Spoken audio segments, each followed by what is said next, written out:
Yes, students, I am Sanju Hazria, Assistant Professor of English at Government College Ratangad.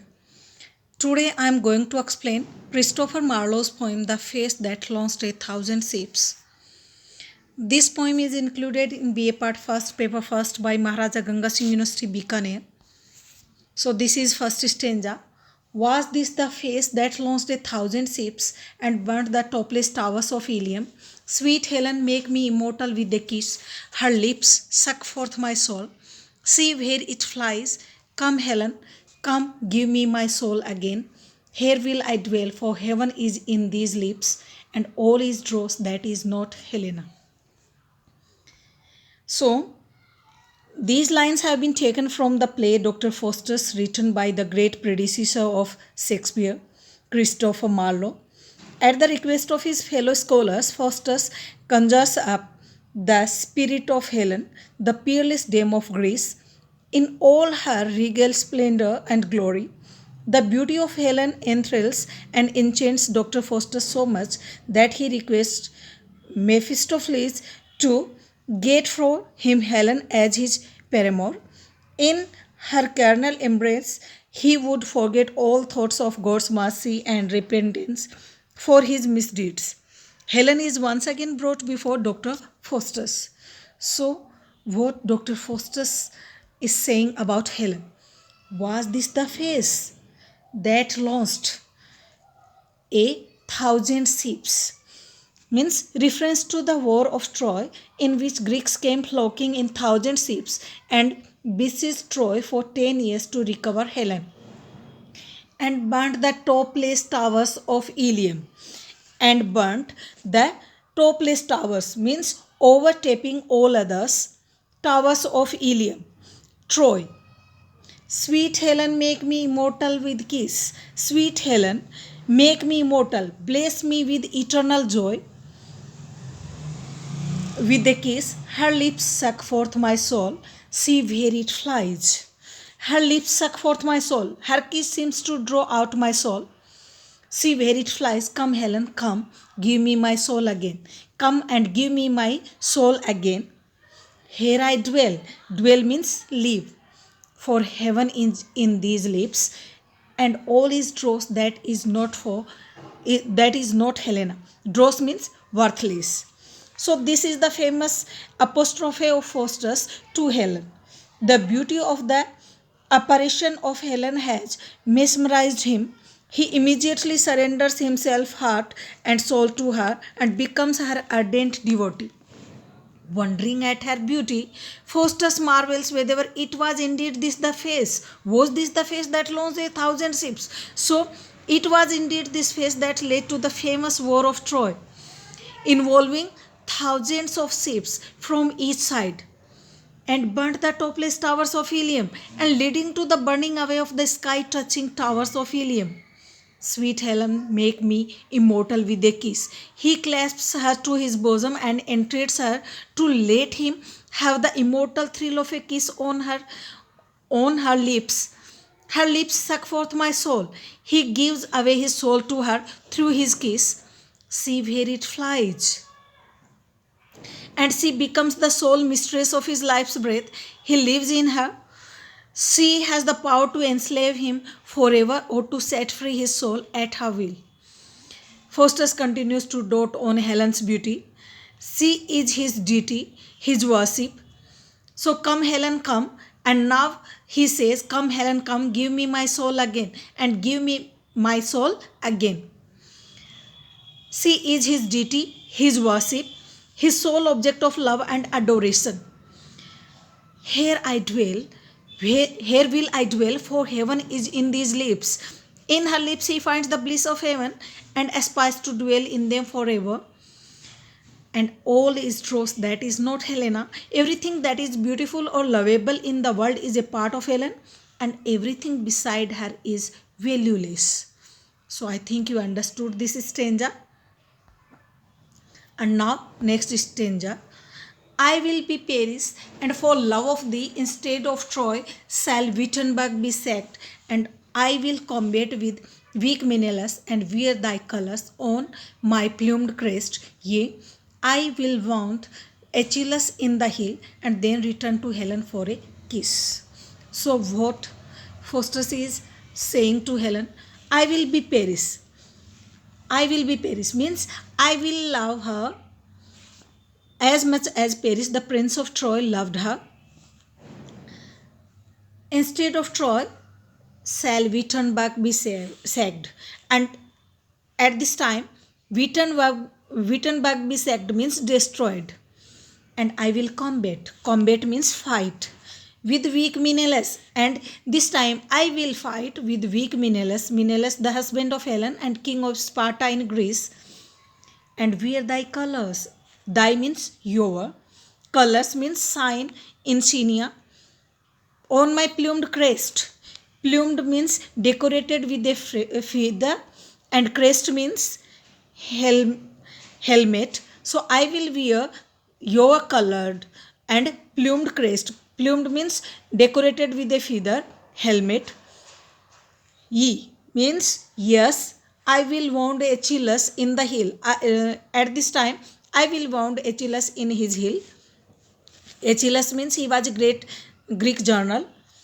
And then return to Helen for a kiss. And then I will return to Helen for a kiss. So Faustus says that he will like Paris. I will be Paris. So I will be like Paris, become Helen's lover, even if his love for her leads to the city of Wittenberg being burnt to ashes. So, and for love of thee instead of Troy, shall Wittenberg be sacked. So become Helen's lover, even if his love for her leads to the city of Wittenberg being burnt to ashes. And I will combat with weak Menelaus. And he will fight against Helen's weak husband Menelaus, weak because he could not protect his wife against the advances of Paris. And wear thy colors on my plumed crest. And after winning a victory over him, he will wear her ensign as a token of victory on the crest of his helmet, like medieval knights. Yeah, I will wound Achilles in the heel. Faustus goes on to say that he will aim an arrow at the heel of Achilles and inflict a mortal wound on him, and then return to Helen for a kiss. And after this achievement, he would come back to Helen to get a kiss as a reward. Faustus says that for the sake of Helen, he will equal Paris' exploit in killing Achilles, and then he will return back to Helen to claim a kiss from her as his reward for this brave deed. At last, Faustus says that he would come back to Helen for a kiss of adoration for his great victory and to live with her forever. By forgetting everything, even about hell and heaven and damnation, redemption. Achilles was a Greek warrior at the time of his birth. His mother Thetis had bathed him in river Styx, as a result of which his whole body had come invulnerable except for the heel, which had remained out of the water since his mother had been holding him by the heel. Paris shot an arrow aimed at Achilles' heel. Achilles died of the wound thus caused. So I think you understood explanation of this stanza. And now next stanza. O thou art fairer than the evening air, clad in the beauty of 1,000 stars, brighter art thou than flaming Jupiter, when he appeared to hapless Semele, more lovely than the monarch of the sky, in wanton Arthusa's azure arms, and none but thou shalt be my paramour. And now Faustus is addressing to Helen, and he is saying, O thou art. Thou means you, art means are, fairer than the evening air. You are more fair than the evening air. Clad in the beauty of 1,000 stars, clad in the beauty, clothed, wrapped in beauty of 1,000 stars. Brighter art, art means are. Thou then flaming Jupiter, you are more fairer, you are more brighter, you are more bright, burning bright than the Jupiter. Jupiter, the supreme god amongst the classical gods. When he appeared to hapless Semele, when he appeared before hapless means unfortunate, Semele means a princess of Thebes who loved the god Jupiter. More lovely than the monarch of the sky. You are more lovely than the monarch of the sky, either Apollo, the sun god, or Jupiter. In wanton Arthusa's adored arms, and wanton means playful, Arthusa's adored means blue, arms, and none but thou shall be my paramour. Paramour means mistress, beloved. So this is the famous apostrophe of Faustus to Helen, the peerless dame of Greece. Faustus is empowered of her heavenly beauty. He compares Helen's, "O thou art fairer than the evening air." So he compares Helen's dazzling beauty with the beautiful sight of nature and the gods and goddesses who were well known for their beauty and splendor. But in comparison of Helen, they all become matchless and faded. Her splendid beauty even surpasses the loveliness of the evening of sky, which is full of numberless shining stars. So, O thou art fairer, O you are fairer than the evening air, which is clad, which is full of the beauty of thousand stars.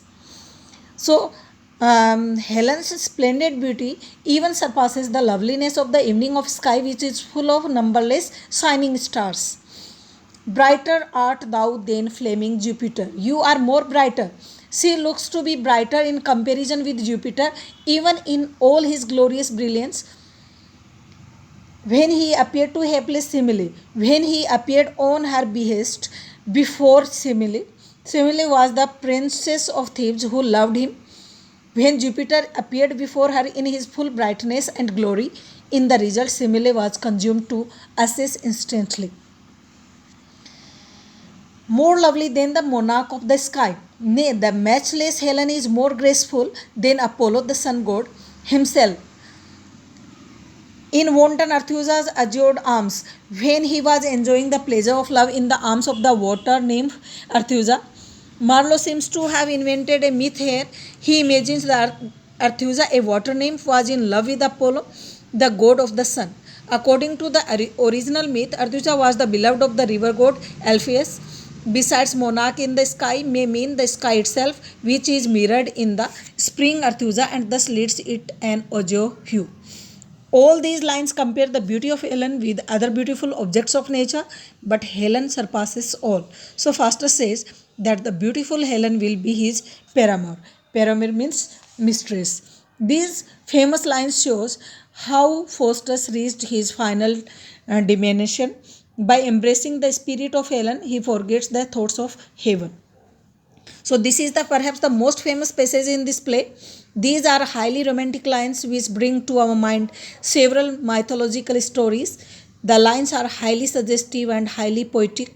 They make strong appeal to both our imagination and emotions. One lingers with delight over these lines, the beauty of which puts the reader in a state of ecstasy. So I think you also enjoyed this video. Thanks for watching.